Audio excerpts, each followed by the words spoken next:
ओम शांति। 10 सितंबर 2021 प्रातः मुरली। बाप दादा के महावाक्य। मीठे बच्चे, तुम रूहानी बाप से नई नई रूहानी बातें सुन रहे हो। तुम जानते हो जैसे हम आत्माएं अपना रूप बदल कर आए हैं, वैसे बाप भी आए हैं। प्रश्न: छोटे छोटे बच्चे बाप की समझानी पर अच्छी रीति ध्यान दें तो कौन सा टाइटल ले सकते हैं? उत्तर: स्पिरिचुअल लीडर का। छोटे बच्चे अगर कोई हिम्मत का काम करके दिखाएं, बाप से जो सुनते हैं उस पर ध्यान दें और दूसरों को समझाएं तो उन्हें सब बहुत प्यार करेंगे। बाप का नाम भी बाला हो जाएगा। गीत। छोड़ भी दे आकाश सिंहासन। ओम शांति। बच्चों ने बुलाया, बाप ने रिस्पॉन्ड किया। प्रैक्टिकल में बच्चे क्या कहते हैं कि बाबा आप फिर से रावण राज्य में आ जाओ। अक्षर भी है ना, फिर से माया का परछाया पड़ा है। माया कहा जाता है रावण को, तो पुकारते हैं रावण राज्य आ गया है, इसलिए अब फिर से आ जाओ।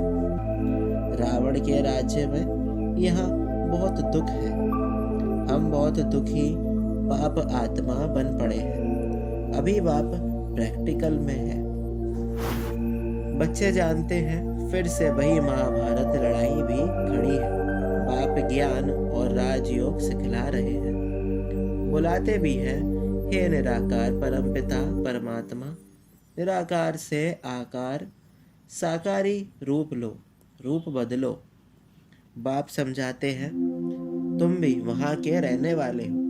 ब्रह्म महतत्व का निराकारी दुनिया में तुमने भी रूप बदला है। यह कोई नहीं जानते हैं, जो आत्मा निराकार है वही आकर साकार शरीर धारण करती। वह है निराकारी वर्ल्ड, ये है साकारी दुनिया, और वह है सटल वर्ल्ड, आकारी दुनिया। वह अलग है। तुम्हारी बुद्धि में है हम शांति धाम व निर्वाण धाम में आते हैं। बाप को जब पहले पहले नई रचना रचनी होती है तो सूक्ष्म वतन को ही रचेंगे। सूक्ष्म वतन में अभी तुम जा सकते हो, फिर कभी जाने का नहीं होता। पहले पहले तुम वाया सूक्ष्म वतन से नहीं आते हो, सीधे आते हो। अभी तुम सूक्ष्म वतन में आ जा सकते हो। पैदल आदि जाने की बात ही नहीं है। ये साक्षात्कार होता है तुम बच्चों को। मूल वतन का भी साक्षात्कार हो सकता है, परंतु जा नहीं सकते। बैकुंठ का भी साक्षात्कार हो सकता है, जा नहीं सकते जब तक संपूर्ण पवित्र नहीं बने हैं। तुम ऐसे नहीं कह सकते कि हम सूक्ष्म वतन में जा सकते हैं। तुम साक्षात्कार कर सकते हो। शिव बाबा और दादा और तुम बच्चे हो। तुम बच्चे कैसे नई नई रूहानी बातें सुनते हो, ये बातें दुनिया में कोई नहीं जानते। भले कहते हैं इनकॉर्पोरियल वर्ल्ड, परंतु ये पता नहीं कि वह कैसी होती है। पहले तो आत्मा को ही नहीं जानते तो निराकारी दुनिया को फिर क्या जानेंगे। बाप पहले पहले आकर आत्मा का रियलाइजेशन कराते हैं। तुम आत्मा हो, फिर रूप बदला है, अर्थात निराकार से साकार में आए हो। अभी तुम समझते हो हमारी आत्मा 84 जन्म कैसे भोगती है। वह सारा पार्ट आत्मा में रिकॉर्ड मुहाफिक भरा हुआ है। पहले ये बातें सुनाते थे। बाप कहते हैं अभी तुमको गूढ़ रमणीक बातें सुनाता हूँ, जो तुम आगे नहीं जानते थे वह अभी जानते हैं। नई नई पॉइंट्स बुद्धि में आती जाती है, इसलिए दूसरों को भी झट समझा सकते हैं। दिन प्रतिदिन ये ब्राह्मणों का झाड़ बढ़ता जाता है। यही फिर देवी झाड़ बनना है। ब्राह्मण ही वृद्धि को पाएंगे। देखने में कैसे छोटे आते हैं, जैसे वर्ल्ड के नक्शे में इंडिया देखते हैं तो कितनी छोटी दिखाई पड़ती है। वास्तव में इंडिया है कितनी बड़ी। वैसे ही ज्ञान के लिए कहा जाता है मन बना भव, अर्थात अल्फ को याद करो। बीज कितना छोटा होता है, झाड़ कितना बड़ा निकलता है। तो ये ब्राह्मण कुल भी छोटा है, वृद्धि को पाता जाता है। तुम्हारी बुद्धि में है कि हम इस समय ब्राह्मण हैं, फिर देवता बनेंगे। 84 जन्मों की सीढ़ी तो बहुत अच्छी है। बच्चे समझा सकते हैं, जो 84 जन्म लेते हैं वही आकर समझते हैं। फिर कोई 84, कोई 80 भी लेते होंगे। ये तो समझते हैं हम इस देवी कुल के हैं, हम सूर्यवंशी घराने के बनेंगे। अगर ना पास होंगे तो फिर देरी से आएंगे, सभी इकट्ठे तो नहीं आएंगे। भले बहुत ज्ञान लेते रहते हैं, परंतु इकट्ठे तो नहीं आएंगे ना। जाएंगे इकट्ठे, आएंगे थोड़े थोड़े, ये तो समझ की बात है ना। सब कैसे इकट्ठे 84 जन्म लेंगे? बाप को बुलाते ही हैं। बाबा फिर से आकर गीता का ज्ञान सुनाओ तो सिद्ध होता है। जब महाभारत लड़ाई हुई थी, जब महाभारत लड़ाई होती है उस समय ही आकर गीता का ज्ञान सुनाते हैं। उनको ही राजयोग कहा जाता है। अभी तुम राजयोग सीख रहे हो। कल्प कल्प 5000 वर्ष बाद बाबा हमको आकर ज्ञान देते हैं। सत्यनारायण की कथा सुनते हैं ना। ये कहाँ से आए फिर कहाँ गए जानते नहीं। बाप समझाते हैं, बच्चे ये रावण की परछाया जो पड़ी है, अब ड्रामा अनुसार रावण राज्य खत्म होना है। सतयुग में है राम राज्य और इस समय है रावण राज्य। अभी तुम समझते हो। हमारे में जो ज्ञान आया है वह इस दुनिया में किसको है नहीं। हमारी ये नई पढ़ाई है, नई दुनिया के लिए। गीता में कृष्ण का नाम लिखा है, वह तो पुरानी बात हुई ना। तुम अभी नई बातें सुन रहे हो। कहेंगे ये तो कभी नहीं सुना। शिव भगवानुवाच, हम तो कृष्ण भगवानुवाच सुनते आते हैं। तुम नई दुनिया के लिए एवरीथिंग न्यू सुनते हो। ये सब जानते हैं कि भारत प्राचीन है, परंतु कब था? इन लक्ष्मी नारायण का राज्य कैसे चला? इन्होंने कैसे राज्य पाया, फिर कहाँ चला गया? ये किसकी भी बुद्धि में नहीं आता। क्या हुआ जो इन्हों का राज्य खत्म हो गया? किसने जीत पाई? कुछ भी समझते नहीं। वो लोग तो सतयुग को लाखों वर्ष दे देते। ये हो नहीं सकता कि लक्ष्मी नारायण ने लाखों वर्ष राज्य किया होगा। फिर तो सूर्यवंशी राजाएं ढेर हों, किसका भी तो नाम है नहीं। 1250 वर्ष का किसको पता नहीं है। फिर लक्ष्मी नारायण का राज्य कहाँ तक चला, ये भी किसको पता नहीं। तो फिर लाखों वर्ष का पता किसको कैसे पड़ सकता? किसकी भी बुद्धि काम नहीं करती। अभी तुम छोटे छोटे झट समझा सकते हो। ये है बहुत सहज। भारत की कहानी है, सारी स्टोरी है। सतयुग त्रेता में भी भारतवासी राजाएं थे। अलग अलग चित्र भी हैं। यहाँ तो हजारों वर्ष कह देते हैं। बाप कहते हैं ये है ही 5000 वर्ष की कहानी। आज से 5000 वर्ष पहले लक्ष्मी नारायण का राज्य था, डायनेस्टी थी। फिर पुनर्जन्म लेना पड़े। छोटे छोटी बच्चियाँ इतना थोड़ा भी बैठ समझाएं तो समझेंगे। ये तो बहुत अच्छी नॉलेज पड़ी हुई है। ये स्पिरिचुअल नॉलेज सिवाय स्पिरिचुअल फादर और कोई के पास है नहीं। तुम कहेंगे हमको भी स्पिरिचुअल फादर ने आकर बताया है। आत्मा शरीर द्वारा सुनती है, आत्मा ही कहेगी कि हम फलाना बनते हैं। सेल्फ को मनुष्य रियलाइज नहीं करते हैं। हमको बाप ने रियलाइज कराया है। हम आत्मा 84 जन्म पूरे लेते हैं। ऐसी ऐसी बातें बैठ समझाएं तो कहेंगे इनको तो बहुत अच्छी नॉलेज है। गॉड नॉलेजफुल है ना। गाते भी हैं, God is knowledgeful, blissful, liberator, guide. परंतु कहाँ ले जाने वाला ये कोई नहीं जानता। ये बच्चे समझा सकते हैं। स्पिरिचुअल फादर नॉलेजफुल है, इसको ब्लिसफुल कहा जाता है। लिबरेट तब आकर करते हैं जब मनुष्य बहुत दुखी होते हैं।